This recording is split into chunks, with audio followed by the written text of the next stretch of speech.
York, you can hear me, right? I'll be with you soon. I'm not sad. Honestly, I can't wait. It's all I think about lately. I mean, we'll be together again. We'll get to discuss movies, food again. Everyone around here has bad taste. They don't understand things the way we do. It's a shitty world filled with shitty people. Oh, that reminds me. There are movie theaters and restaurants over there, right? As soon as I get there, let's go grab some peanut butter hamburgers and yogurt smoothies. I'm so excited, York.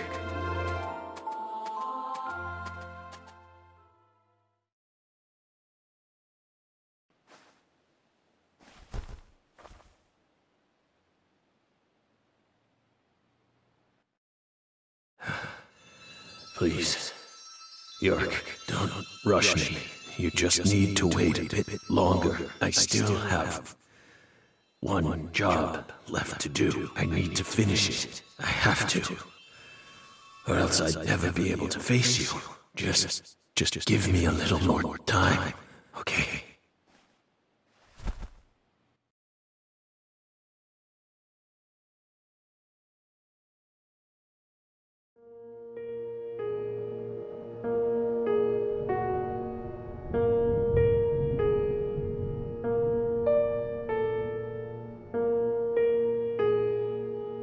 So, Lisa's mother, Galena Clarkson, confessed to murdering Lise.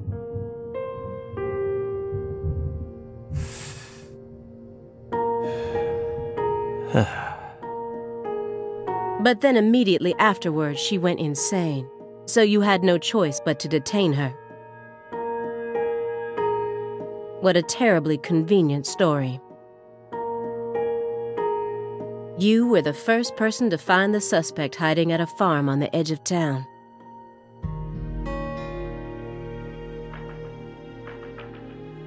And you even got her to confess to the crime, right then and there. Did anyone else get a chance to hear Galena's confession? Only us. How did you even find that shack in the first place?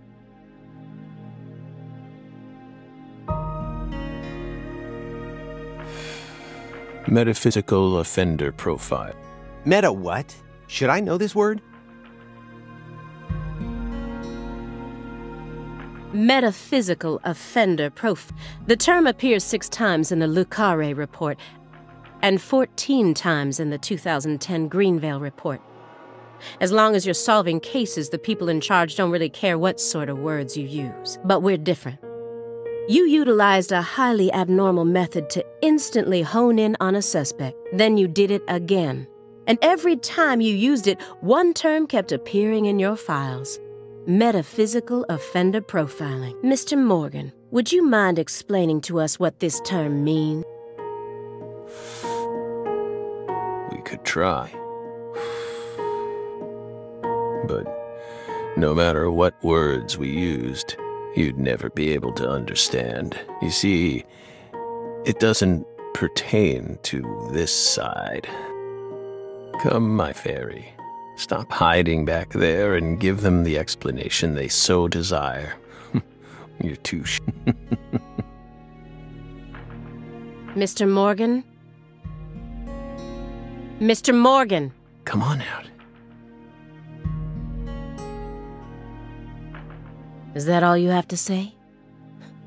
Don't underestimate me, Morgan. I know you and the Clarksons share a deeper connection, much deeper than how it appears on the surface. I need to shake him with something else that's directly connected to the Clarksons. I'm gonna jog his memory by force.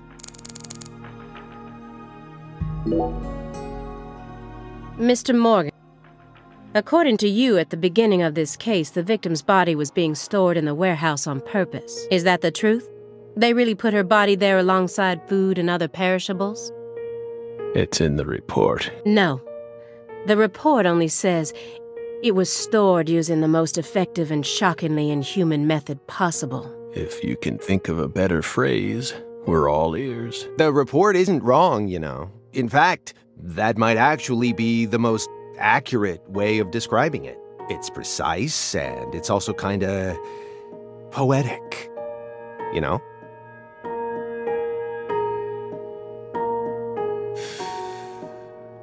Wow, Simon. We never would have taken you for a poet.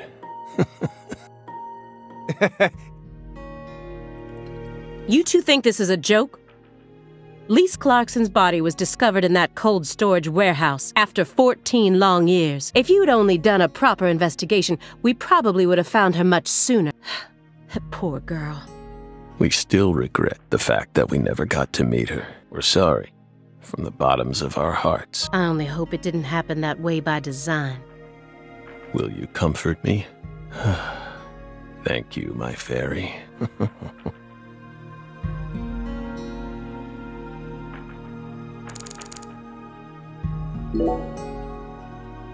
Mr. Morgan, I noticed that several parts of this report have been redacted. For example, here. One individual's name has been erased from the key figure list. Would you mind telling me why? Someone in charge must have thought it was unimportant. Or maybe even inappropriate. Why would they think that? How should we know? We've never understood what those people do. Well, I took the liberty of trying to restore what was taken out. Normal ink was used to blot it out, so I was able to recover part of it. Here's what it says.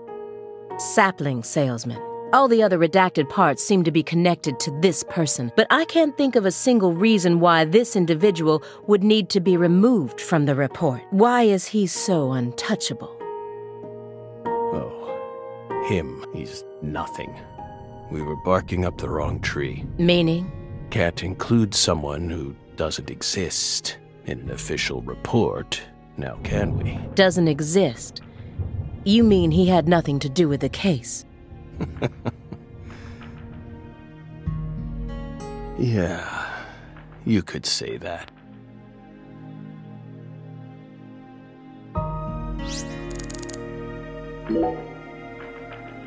Those letters look very old. The postmark suggests they were sent out from Louisiana. And I suspect that dragonfly mark belongs to the Clarkson family.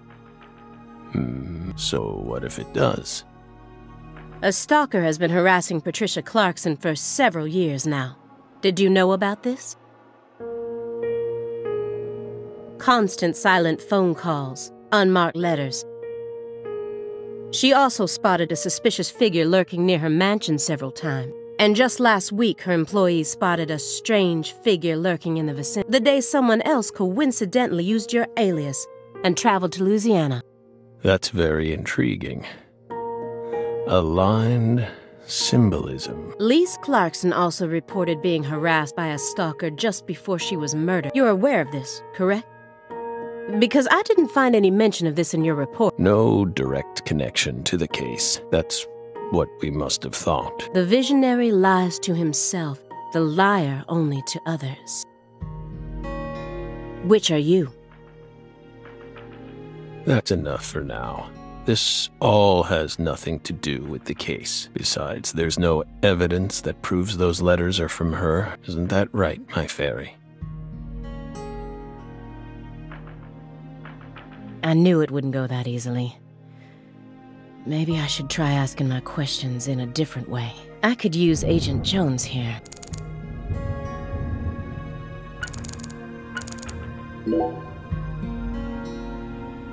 Agent Jones! Are you paying attention? Or do you intend to waste Mr. Morgan's precious time? No. Sorry. I'm just a little tired. I'm listening. Take your hand out of your pocket. Didn't they teach you any manners at Quantico? Oh, right. Guess they slipped my mind. My bad. I'm actually kinda nervous. I'm not used to this sort of thing. Data analysis is my specialty, you know. I'm sure I'd be able to calm down a bit if I had some pizza, though.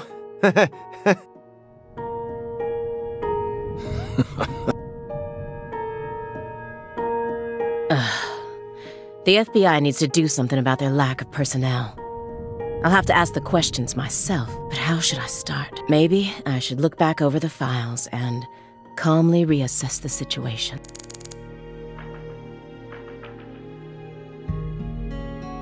So far, everything checks out with the report, but there were always some parts of the report that didn't make sense. He expects me to believe he just happened to solve a case this difficult while he was on vacation. And metaphysical offender profiling? I won't let him distract me with his fancy made-up words. After you arrested Galena Clarkson, you had a run-in with the Clarksons. At least that's what it says in the report. What exactly happened there? Just a simple run-in, that's all. Nothing but a single phenomenon. Chasing hollow instances like that won't lead you closer to the truth. Truth doesn't work like that. A hollow phenomenon, which resulted in a mountain of corpses. Oh, Belle, we think we finally understand what you're trying to say, but don't be so voracious. How about another cup of coffee? We've still got a long way to go, you know.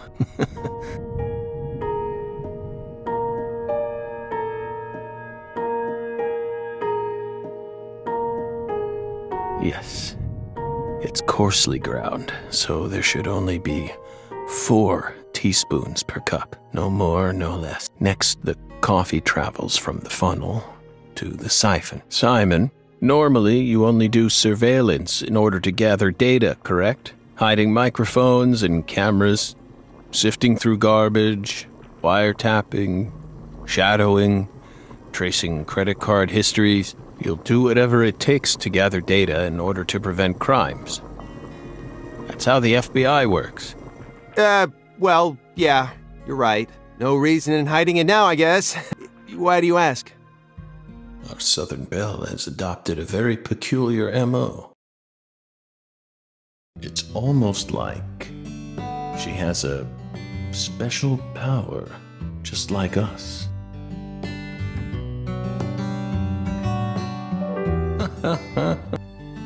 You've been watching us this entire time, haven't you, Belle? From that window. I don't need to answer that question.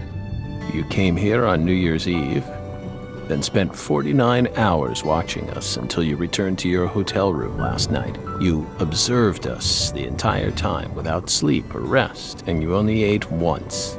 Some pizza delivered by Simon. Aside from that, you never drank any water or relieved yourself. You simply sat there and continued to watch us. You have visions, too, don't you? You came here solely to hear us talk, didn't you? But then, why bother watching us for over 2 days before? You didn't come to talk with us. You came because you wanted to see this apartment with your own eyes, and because you're already convinced of something. Isn't that right? He who fights with monsters should see to it that he himself does not become a monster. And if you gaze long into an abyss, the abyss also gazes into you. But Oh, coffee.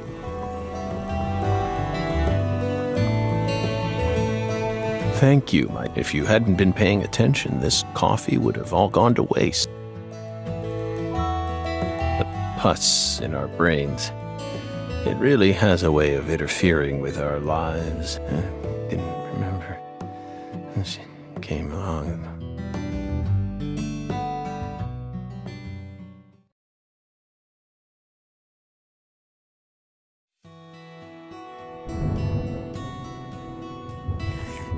This is friggin' delicious. I thought I was gonna shit myself for a second there. Come on, Aaliyah, take a sip. Trust me. I'm not exaggerating here.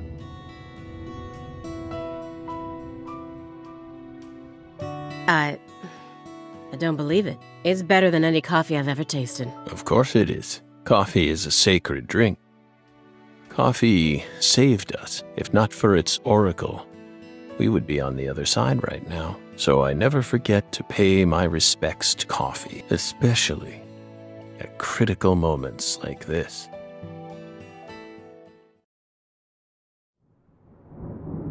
Big black cumulonimbus clouds are in the sky, and that sound. Thunder snow is coming.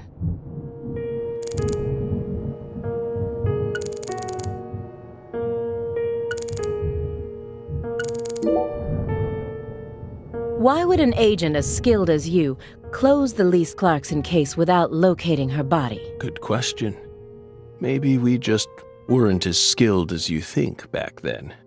Isn't that right, my fairy? You reported the body as being stolen. Was that truly the case? Meaning? Meaning there's a possibility that the body wasn't stolen, but purposefully moved instead. Maybe someone ordered someone else to get rid of the body, or even store it in a specific place. But who? And for what purpose? In order to use the body for something else. You never considered that? Perhaps there's some connection between the frozen body and the fact that Sang Rouge is still being produced. Hey, Aaliyah, how about explaining yourself clearly so that even I can follow along? Someone extracted the ingredients to Sang Rouge from Lise Clarkson's body. That's what you're trying to say, isn't it, Belle? So that they could go on producing the inimitable drug without Professor R. Drug addiction destroys people, physically and mentally. It makes them capable of doing anything just so they can get their hands on a fix. Abusing a corpse? And with your dependency, I suspect you might know just what that's like. Maybe we do. If you threaten to take this away from us, I might have to kill you both right here and steal all your $100 bills. Oh, spine-tingling, scary stuff, isn't it, my fairy?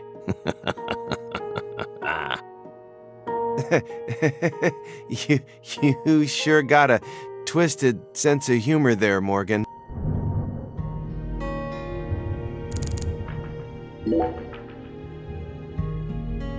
Come on, don't glare at me like that, Aaliyah. I told you, I'm out of my element here, remember? This isn't the time or the place. Well, yeah, I know.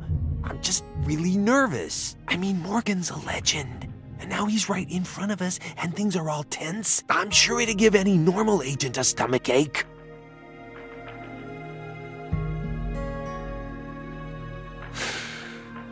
Incidentally, Simon, why did you decide to stop working out in the field? Don't ask. It's a long story. I don't mind.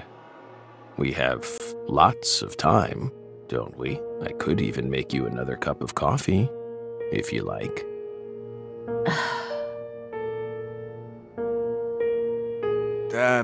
Fine then.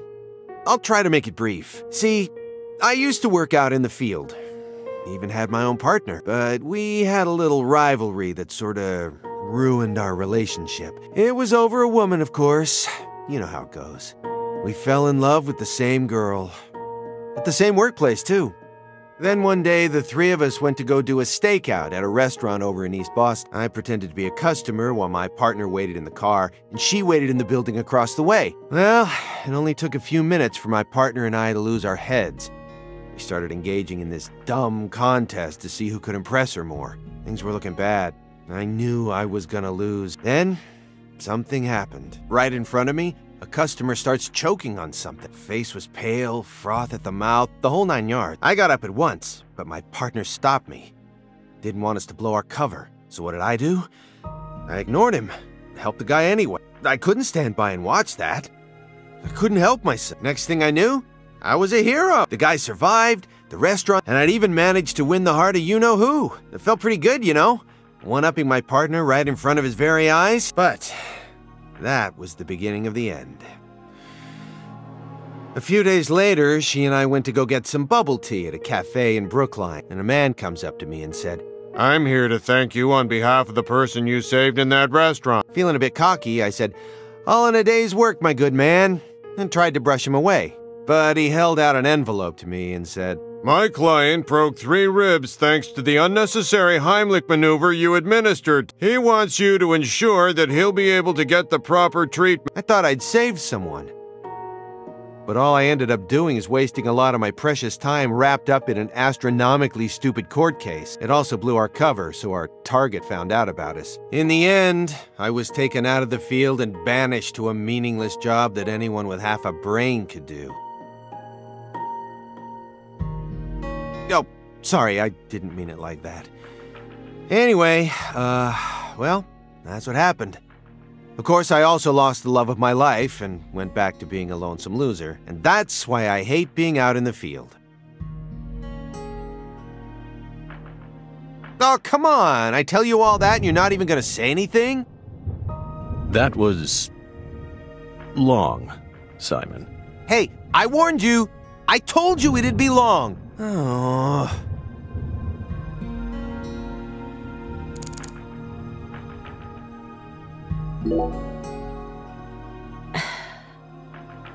Agent Jones, I'm sorry for not responding to your story. It was just so bizarre. I wasn't sure what to say. Sorry that the greatest trauma of my life ended up being too bizarre for you. Well, what do you expect? All you ever talk about is pizza or hitting on women. Honestly, it offended me. I felt like I was listening to a teenage boy tell some misogynistic conquest story. Whoa, Aaliyah, hold on a minute here. Despite how I may seem to you, I am actually pretty popular with the ladies. And you know that coworker of mine? She's the one who came on to me. Besides, I only told that story because a certain someone asked me to. It's what happens when you're a popular guy. Is this all some big joke to you? I'm really losing my patience here. You simply have yet to awaken to my masculine charm. Maybe you should try getting some more experience under your belt. Agent Jones, are you trying to get me to sue you for sexual harassment? He's digging his own grave. Isn't he, my fairy? Aw, come on, Morgan, not you too. I'm sure a guy like you can tell why women might find me attractive.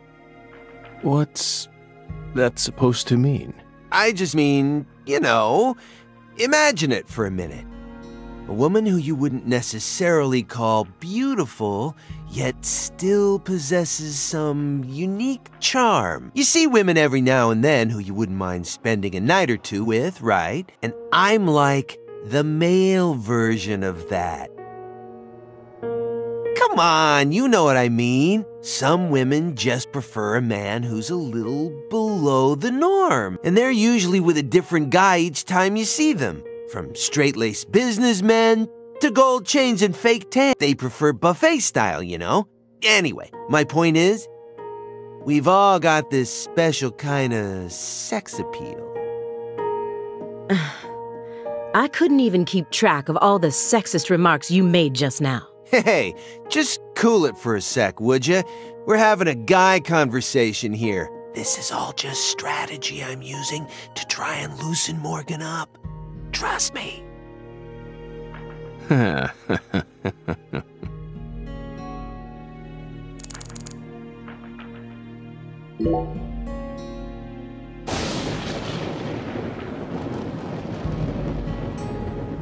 you hear that thunder? It's probably gonna snow. We're in Massachusetts. That's the norm for this time of year. Well, I'm not used to the cold. If possible, I'd like to finish this up before we get stuck in a snowstorm. Agent Jones, after we're done here, Agent Jones, is something the matter? Snap out of it. Oh, yeah, I know. Do you? Then stop daydreaming. Okay. You just what? My stomach's been letting some thunder loose, too. Thunder? That coffee was just so good, It what? We don't have all day here. The coffee was just so good, it,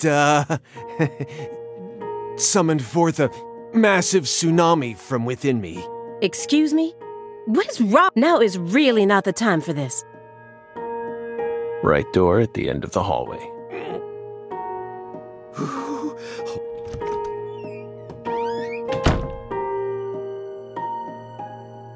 We promise you, we did not put laxatives in the coffee. Coffee is a sacred drink. Motherfucker.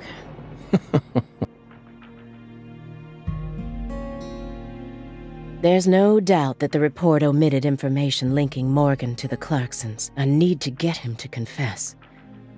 Oh yeah. That reminds me, there's a secret weapon in Agent Jones's briefcase.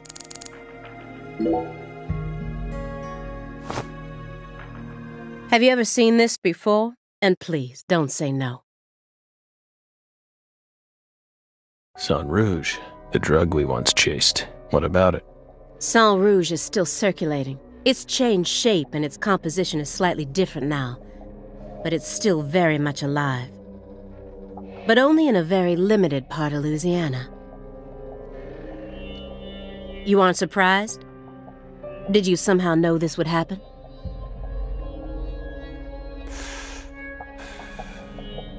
Copies of another drug being circulated isn't exactly a rare case. But Sang Rouge is special. The inimitable Enigma powder.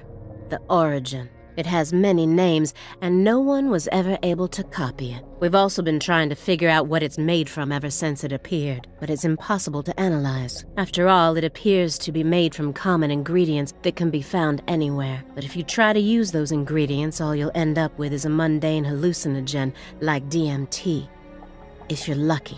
No. Sang Rouge requires a special recipe.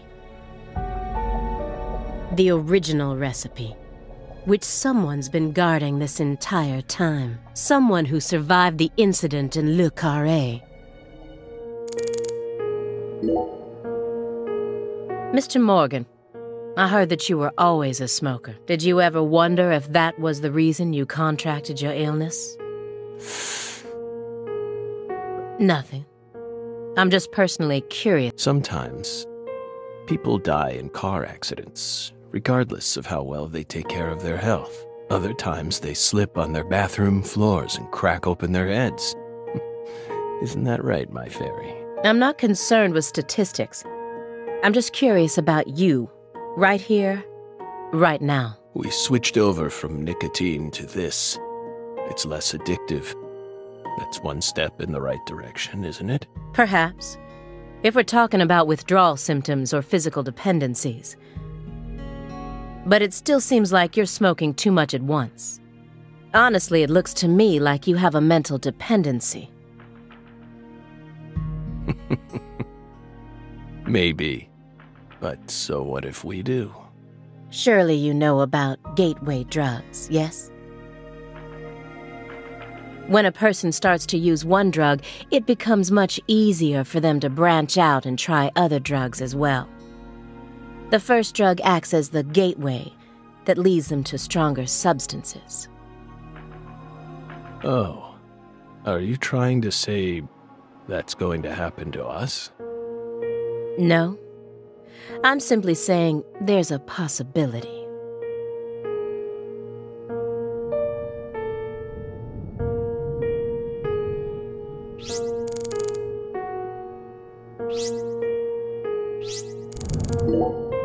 Immediately after they found Lisa's body, I went to go see Patricia, in order to interrogate her, of course. So you told us. But I was unable to meet with her. She refused to speak with you, didn't she? That's so like her. No, she didn't get the chance. You see, she's gone missing. What? To put it more accurately, no one's seen her since the afternoon of the 28th. According to her employees, she shut herself up in her room for several months before she disappeared. But since that sort of thing happened often, they didn't think anything of it. On the morning of New Year's Eve, they noticed her window was open, and when they went up to check on her, she was gone. But no one knows how long her window had been open for. This is just my hypothesis, but on December 28th, a strange man visited Le Carré and was spotted near her mansion. That man must have found some way to lure Patricia into his car, the '89 Cadillac that he bought used. Then, The two of them drove north to Trenton, where they boarded a train to Boston. They would have arrived here around midnight on the 29th, or perhaps early morning on the 30th. I believe this man is the same Billy Bishop whose name was previously recorded by the air. So, what do you think of my guess? I'd love to hear your opinion as a former FBI special agent. Now we get it. We aren't persons of interest. We're the suspects. But what about our alibi? What alibi? I've had enough of your bullshit. You expect me to believe you haven't taken a single step out of this room? That Agent Jones is your witness? Surveillance cameras can easily be tampered with, especially by someone like you, who knows all about how the FBI works.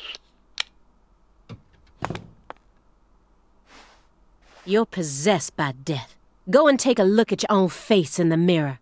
You look like the Grim Reaper. After you visited both Le Carré and Greenvale, you left a mountain of corpses in your wake. You can make all the excuses you want. I'm immune to them. Right here, right now, I want to know everything. You tell me the truth. Yes!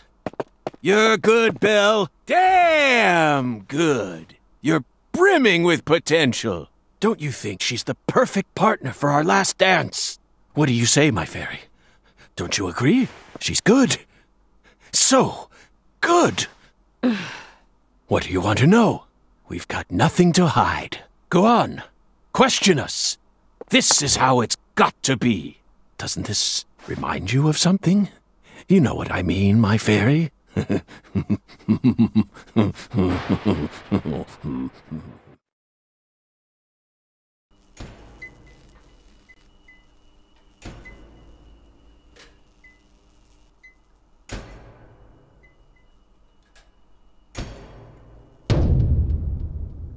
Son of a... How did this happen in my town? God damn it!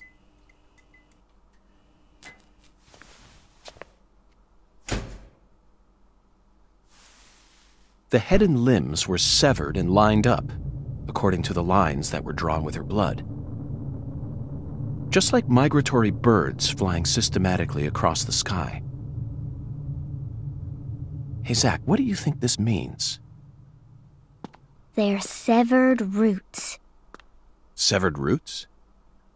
This is the way the Clarksons kill someone when they want to cut 'em off from the family. And how do you know about this? Everyone in town knows about it. They're just too scared to talk. What does the V stand for, then? Beats me. What, you think I know everything now? Vilitatio. It means quarrel in Latin. That's what the V stands for. Latin. Intriguing, isn't it, Zach? There are no defense wounds on the corpse. In other words, Galena showed no signs of resistance when she was amputated. But, strangely enough, there are small traces of subcutaneous bleeding around the wounded areas. That's a vital reaction, which means she couldn't have been dead. You mean... Yes, that's right, Patty. Galena was amputated while she was still alive, and she never resisted. Is that even possible? It certainly isn't impossible. For example, if she was put to sleep with a drug, or if she desired the amputation herself. Why would she ever desire that? Mr. York, I'm sorry, but there ain't no way that could have happened. How can you be sure of that, Melvin? Our world contains phenomena that could never be explained with logic. This is especially true for phenomena in which humans are involved. Do you really think all the facets of love and hate can be explained with logic? Well, no, I don't reckon I do. Here, might be too early to rule out those possibilities, just like you say. Zach, now we truly know just how deeply the Clarksons are involved with this. Patty, how long does it take to reach the Clarkson estate? Just a short drive. You just gotta head west along the Mississippi. You can't miss it. Got it. Thank you, Patty. By the way, Melvin, no matter how accelerated Patty may be, don't you think she's still a bit too young to see something like this? For the record, I have no intent to instruct others on how to raise their children, but... Holy moly, you're right! Patricia, CLG! Come on, sweetie. Kids shouldn't have to see stuff like this. Daddy, it's too late now.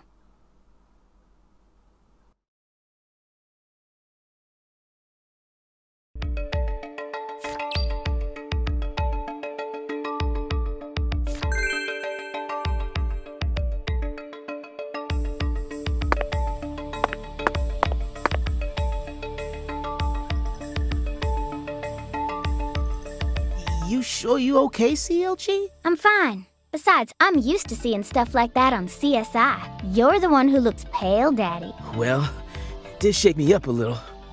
But I'll be back to normal in no time. Sorry about that, Mr. York. What say we rest in the interrogation room till we all calm down? Sure thing, Daddy. I'm gonna go sit with Daddy for a bit, Agent York. We can join back up later.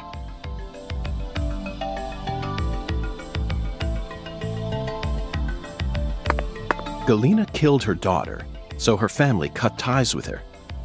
Do you really think that's what happened here, Zach? If this is truly the ritual that the Clarksons use to cut ties with someone, why would they go out of their way to do it here, in a holding cell? They could have easily done it after we released her. And judging from how Danny Clarkson was acting, I think it's clear that he really loved Galena. How could he accept this grotesque butchering, even if it was for the sake of the family? There's no point in ruminating on this. We should get back to the investigation. As long as we keep moving, the answer will inevitably fling itself straight at us.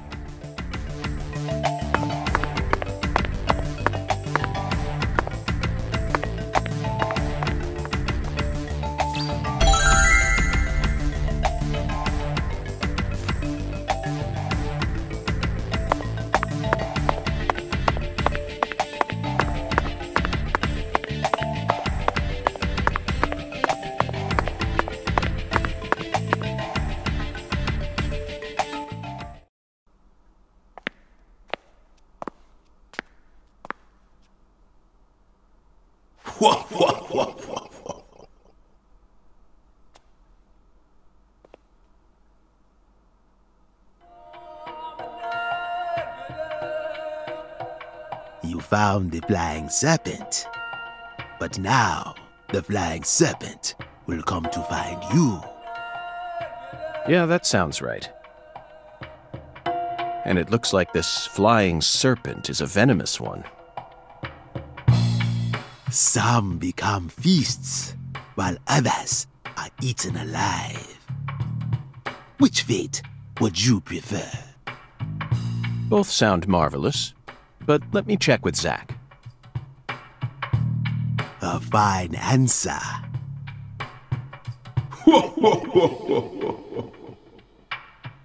Find the one who fired the pistol at heaven.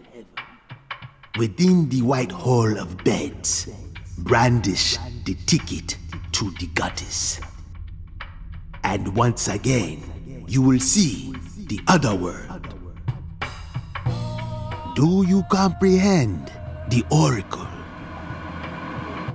Zach, it looks like he's hell-bent on leading us back into that other world. Follow the oracle. Oh, I will, Hoongan. There are only two types of things in our world. Things that should be resisted and things that should be accepted. And I believe this oracle is something to accept.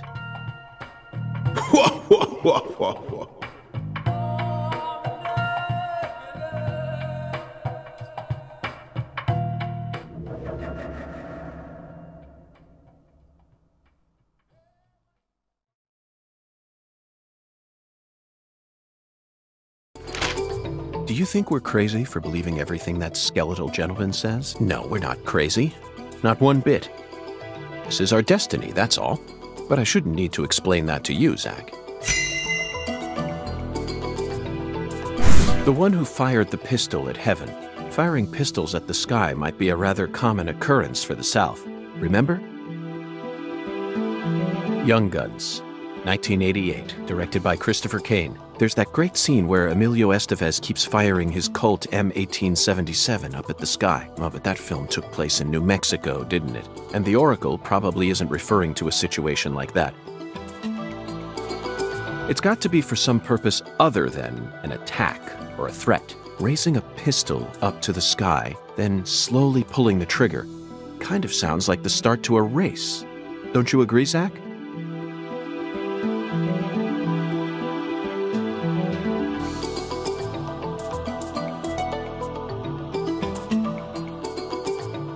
Bingo, Zach. We're currently running a race here, and the one who started this murder investigation is indeed the one who fired the pistol at Heaven. In other words, the person who first discovered the body. According to the files, Lisa's body was discovered by Chuck Thompson, a crawfish farmer. He apparently works out of a fishing hut located in the marshes south of the bayou. Let's go pay him a visit. Who knows? We might even get to see some crawfish. What? Why isn't the murderer the one who started this race? Zach, this isn't like you. Of course the murderer isn't the one who started the race. The murderer's running it. They're currently in first place, and they're breaking all the rules. Any more objections, Zach? Within the White Hall of Beds. This one is even easier. There are only a few establishments that have a whole hall's worth of beds, especially in a small town. I'm sure you've already got a pretty good idea about what the answer is, Zach. Beds all lined up. Only an amateur would hear that and think it must be referring to a brothel. You really think that's a White Hall? Sorry, but I have to disagree. There's a more obvious answer, a place that anyone would think. I mean, come on. Who would ever use White Hall as a symbol for a bordello? No, a White House refers to this. You never disappoint me, Zach. It's a medical facility. They invite their patients into rooms full of beds where they're tended to by doctors and nurses clad in white. It's definitely a White Hall, where people are invited into beds. You always manage to I'm really counting on you here, Zach, and I know I'll always be able to.